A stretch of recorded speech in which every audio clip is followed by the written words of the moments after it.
It's always great to see the Jewish International Film Festival. JIFF is rolling around again and happening nationally from October 23rd to December 6th. And it's my great pleasure to be speaking, as always, to the artistic director of the Jewish International Film Festival, Eddie Tamir. Eddie, welcome to Movie Metropolis. Hi, Peter. Great to be on again and look forward to our chat. Great to talk to you. And you were just telling me that this is now your 11th Jewish International Film Festival. And I gather there's no shortage of Jewish-themed films from around the world that you are able to acquire. Yeah, big selection this year, 55 feature films, TV series, and some shorts, and plenty of stuff, big and small, cinephile, appealing ones, mainstream ones, English language, foreign language, a smorgasbord. It certainly is, and I notice also that for the first time that you're screening a web series. Yeah, and that one's a really good fun one, Less Than Kosher, which actually won the Audience Award at the Atlanta Jewish Film Festival just recently. And yeah, really clever female protagonist, early 30s, kind of cheeky, raunchy. Yeah, very good fun. Okay. And I also noticed, before we talk about the films in a bit more detail, that you're featuring, or there's a retrospective of Isaac Bashevis Singer films.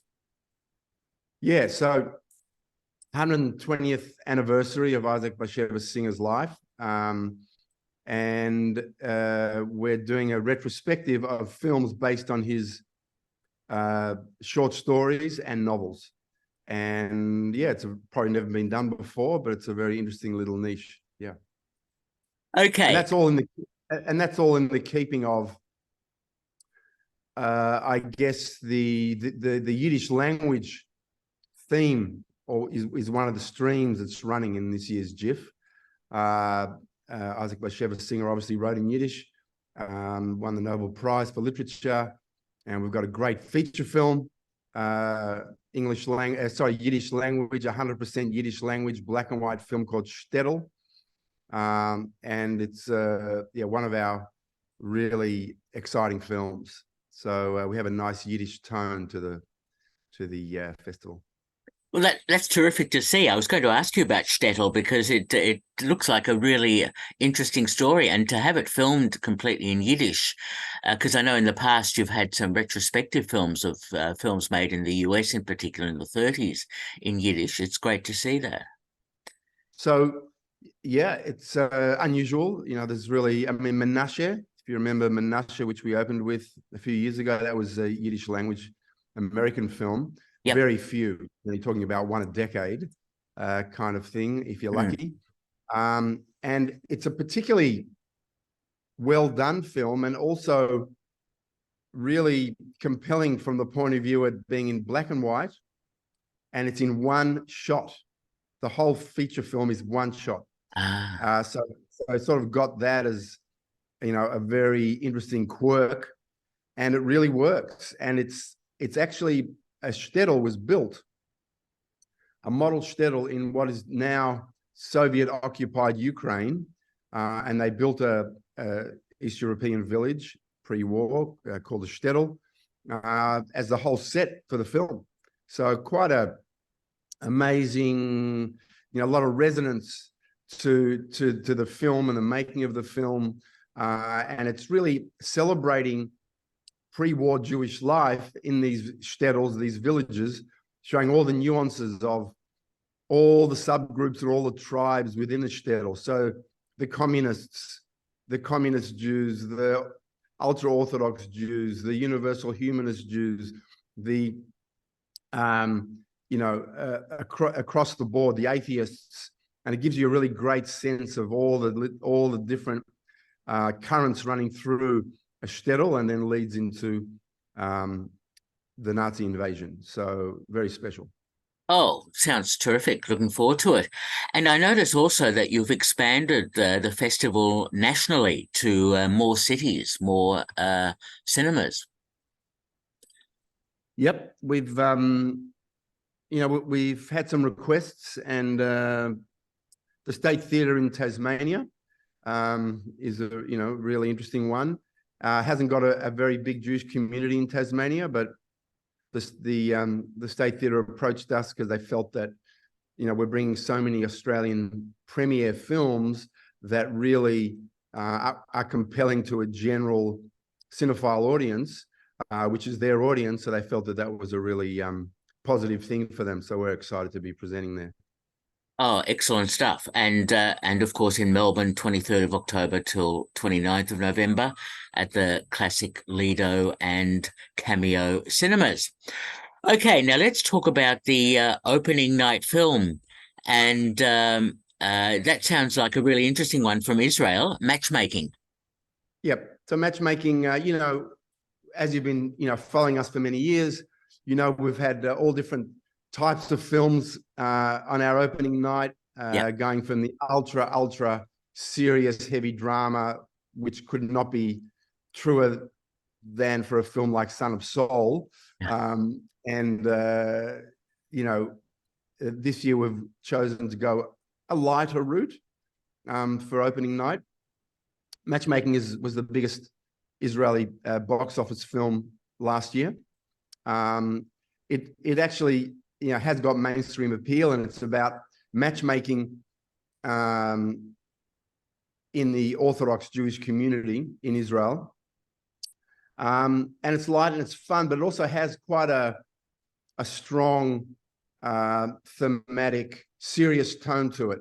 The Jewish community in the world is split between generally the Ashkenazi Jews from Eastern Europe, and then the Sephardi Jews from the Orient, African countries, Arabic countries.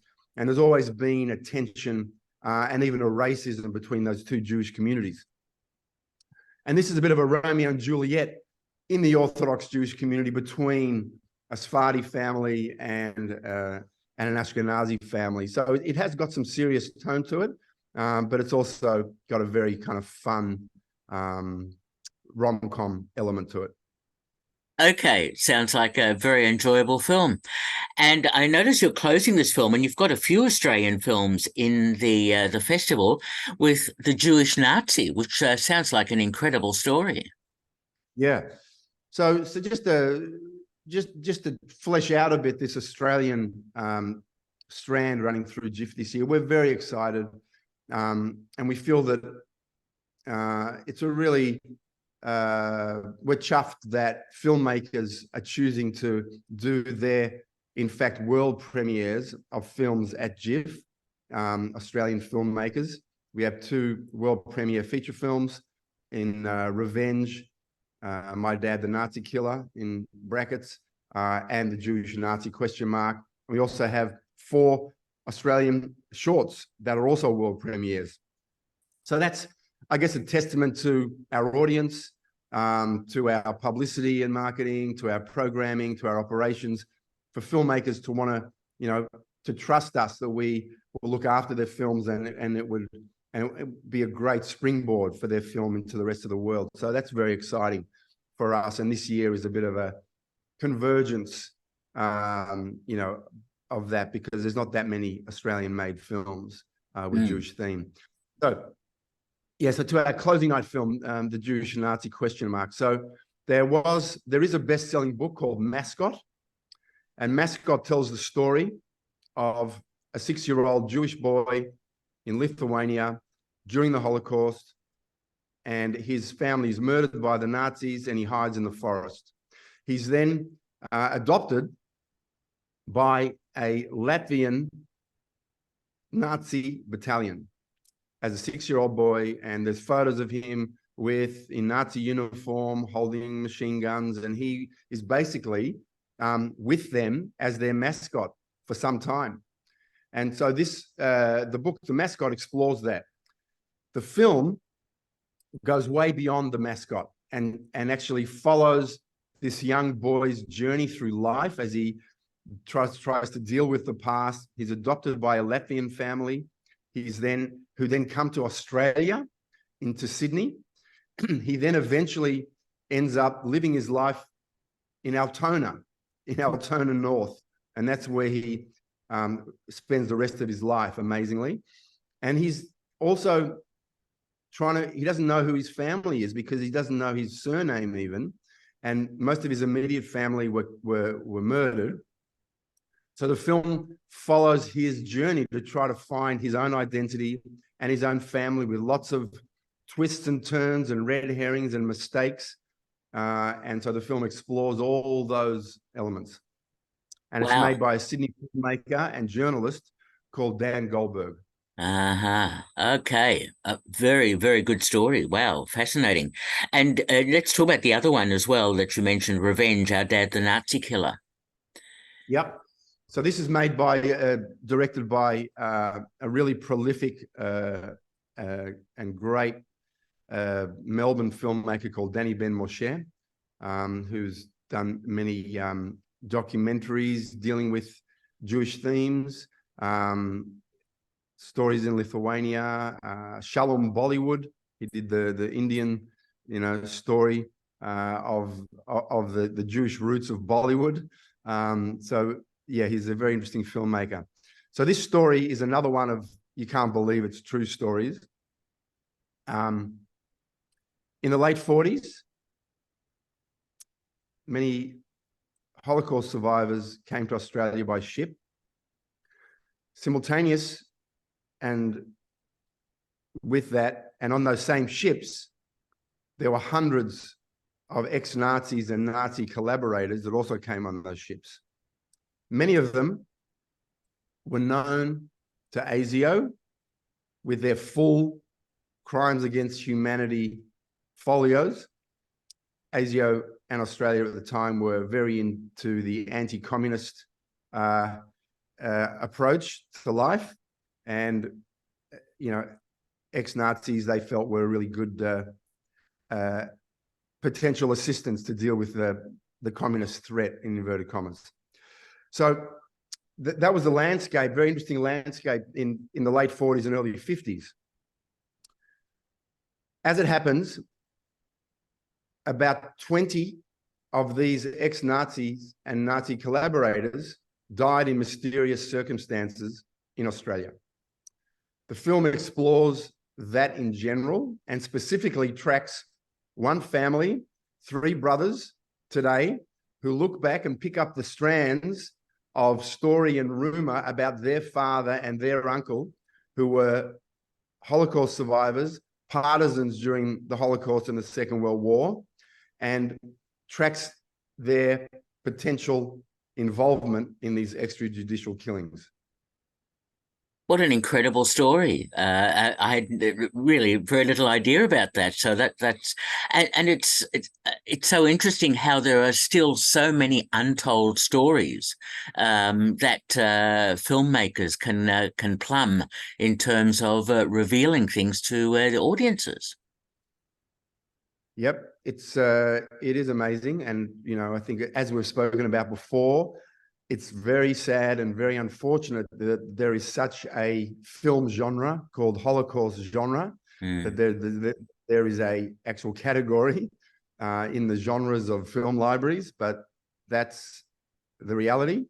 And that's because there are so many stories and probably many untold stories that will still come out in the next few years.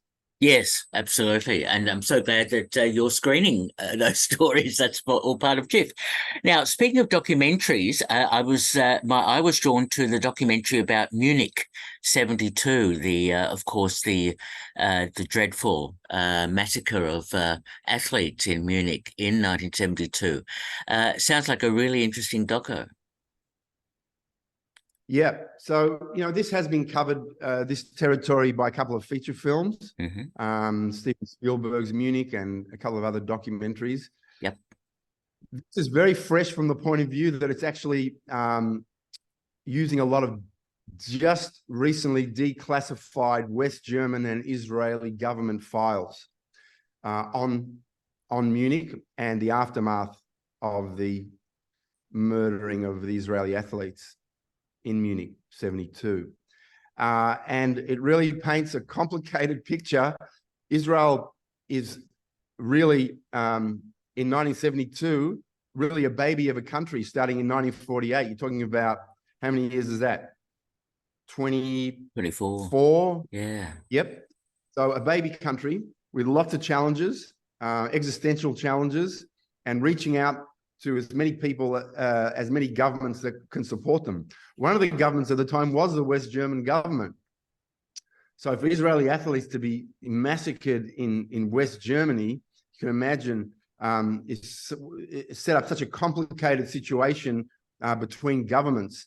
And the new files that are released paints the real complicated picture between the Israeli government's tension between a friendly government, history of the Holocaust, and the reality of the murders, and how to deal with it and negotiate it all. So very interesting film. Absolutely. All right, let's go to some narratives, and my eye was drawn to a number of films, including The Goldman Case from France.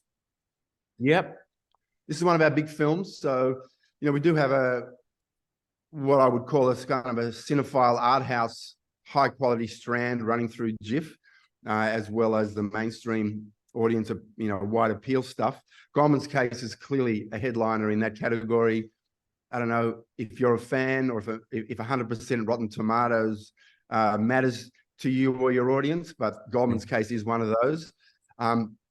It premiered at Directors Fortnight in Cannes just this year, 2023, based on a true story. It's a courtroom drama, which has echoes of an old Jewish courtroom drama story based on the real Dreyfus trial, where a French Jewish captain in the army is accused of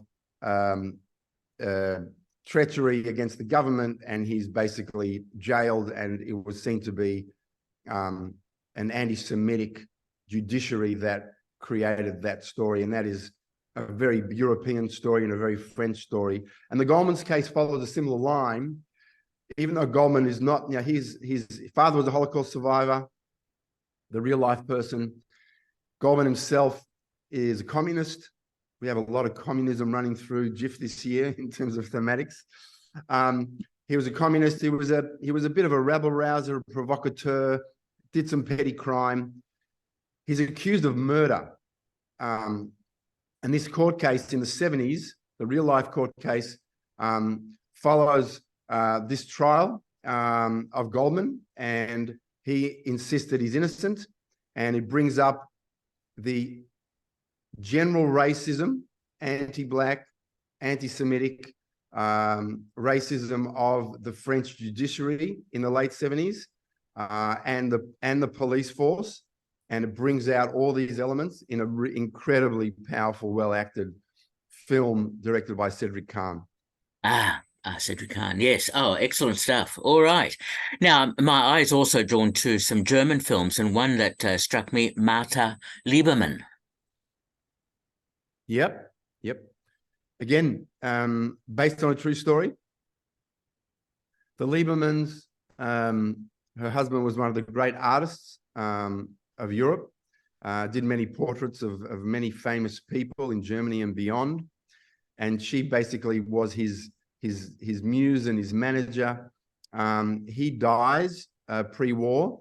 The Holocaust and the Second World War hit, and Martha Lieberman doesn't want to leave Germany. It's they're so connected culturally, politically, socially, and she feels it's her husband's work was so important that she wants to hang on to his paintings and to their whole life and history and the whole environment.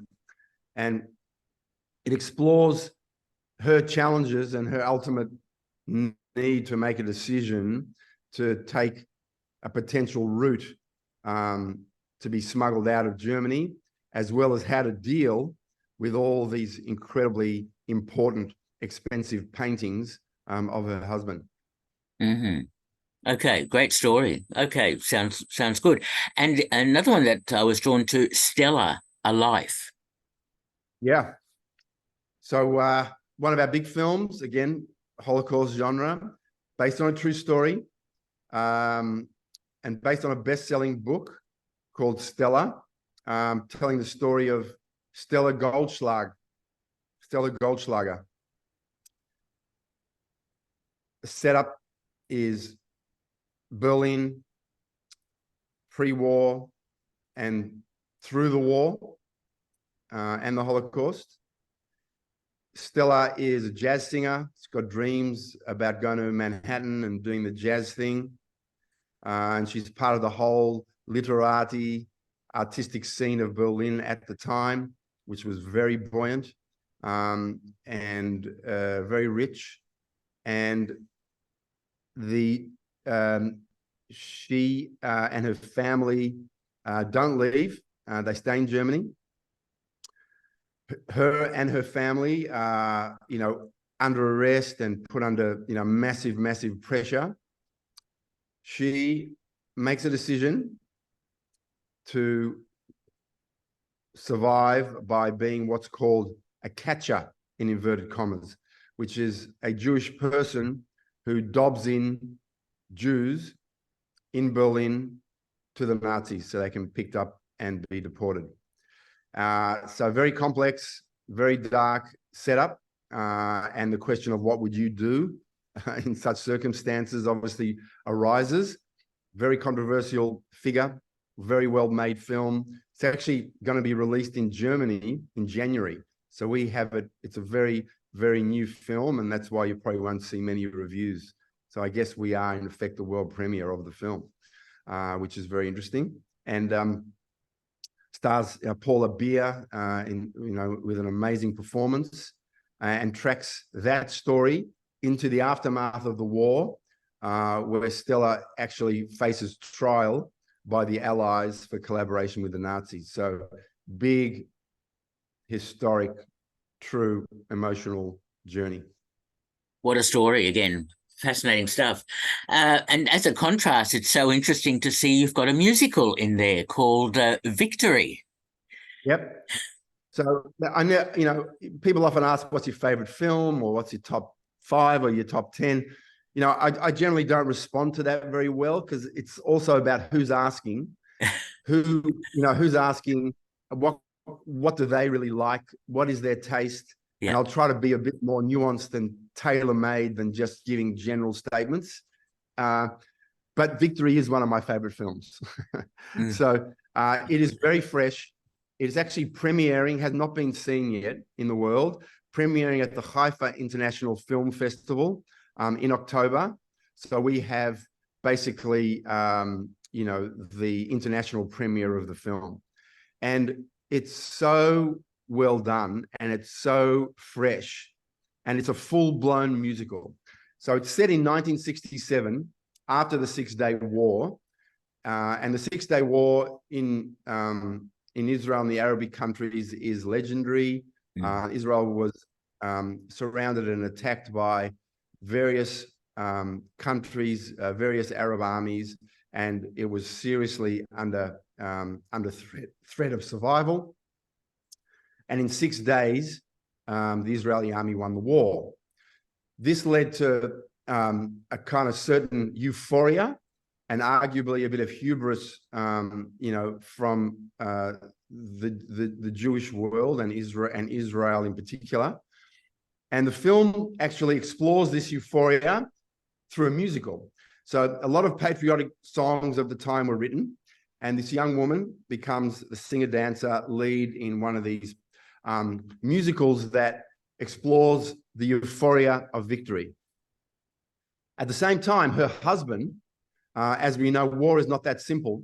Her husband was in the 6-day war, and he has post-traumatic stress disorder. So suddenly she has to, with this euphoric kind of fun, colorful music, patriotic kind of jingoistic stuff that she's living in her professional life, has to face the reality of war with her husband. She then stops this musical performance, which is very successful, takes her husband to a kibbutz to help him heal. And in the kibbutz theater company starts their own musical. But this musical, which is the second half of the film, explores the war and war in general with a much more granular, darker, realistic tone about war. And she then becomes the performer in a much more avant-garde musical theater situation. Wow. Sounds very interesting indeed. Looking forward to it. And I must say, film buffs are going to be very much intrigued, and I am too, with the documentary on Jack L. Warner, The Last Mogul. Yeah. What a character. Is he really the last mogul, given that Rupert Murdoch just retired at 92? Is that a bit of an error in the title? I'm not sure. Yeah, maybe. But clearly, the great years of the halcyon years of Hollywood had many characters, and Jack Warner was one of the great characters. And it really does a great job exploring what I guess, not just an executive producer, but what a creative producer he was and how involved he was with creating, we're talking about genres, but really creating genres and the gangster genre and other things that we see as just obvious things that may have been around forever really can be, connected, back to him. And it follows obviously his personal life, but definitely a lot of what he brought to the film world. And of course, the Warner Brothers, the Warners introduced sound to the cinema as well with the jazz singer. Jazz singer, absolutely. So an incredible amount of innovation. And again, all that, obvious politics between the brothers also comes out. So the Warner Brothers suddenly ended up just being Jack Warner, but still traveling under Warner Brothers.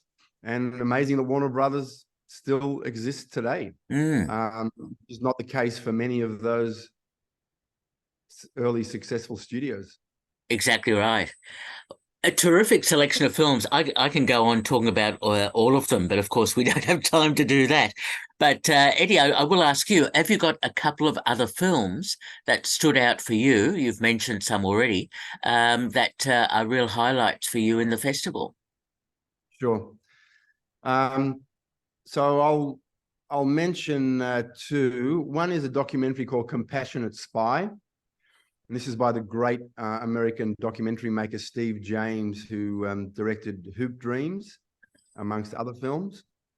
And Compassionate Spy is arguably a companion piece to Oppenheimer. So obviously we are living in the Barbie and Oppenheimer year of cinema. So Compassionate Spy tells the story of Mr. Hall, who at the time of the Manhattan Project was an 18-year-old physicist in Harvard. And he's recruited to the Manhattan Project. And he, as I mentioned before, in terms of our thematics, he is an absolutely full-blooded communist. And he's working on the Manhattan Project. And as things evolve, he, in his own mind, says, this nuclear stuff, these secrets, are very dangerous to be held by only one country. So he starts spying for the Soviets, and he passes on information about building nuclear bombs to the Soviets, and apparently brought them their processes forward by 5 years than they would have had otherwise without his information. And a lot of this is also recently discovered material about Mr. James and his wife. So again, high caliber documentary. The other feature film I will mention is Philip, F-I-L-I-P, which is I'm actually not sure if it's it's a Polish production, but it is actually set in Germany in terms of where the film's set. a Holocaust story based on a true story. Philip is in the Warsaw Ghetto during the Holocaust, and he and his wife are performers. His wife, or a fiance at the time, gets murdered in the Warsaw Ghetto while performing. He escapes and hides with a new identity in a Berlin high-class hotel as a high-class waiter. And he then tries to deal with his own survival as well as his anger, and how he copes with all that is a really wild, fascinating, powerful story. Terrific. Such an interesting array of films, and there are 55 Australian premieres, we should mention, and it's an incredible selection of films this year. And we should just also mention short films in the festival as well. Absolutely. So we have we don't usually do this, but we have two slots, Melbourne and Sydney, for the JIFF, what we call the JIFF shorts. Two of the shorts are funded by our own JIFF Short Film Fund. We give 2 films a year, $5,000 each, which is judged in development by an independent panel. And they are, the criteria is Jewish-themed films made by Australian filmmakers. So that is our lead into the shorts program.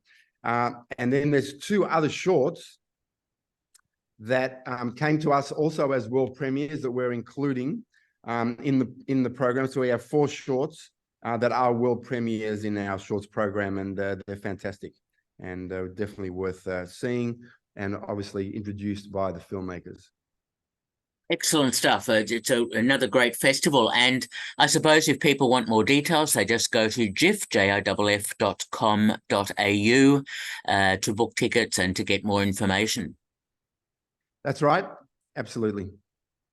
Terrific. Eddie, as always, a terrific festival again. Looking forward to it. And we've been speaking to Eddie Tamir, the artistic director of the Jewish International Film Festival, JIFF, happening from October 23rd nationally to December 6th. As always, Eddie, thanks so much. Thanks again, Peter. Thanks to you and your audience, and see you at the movies.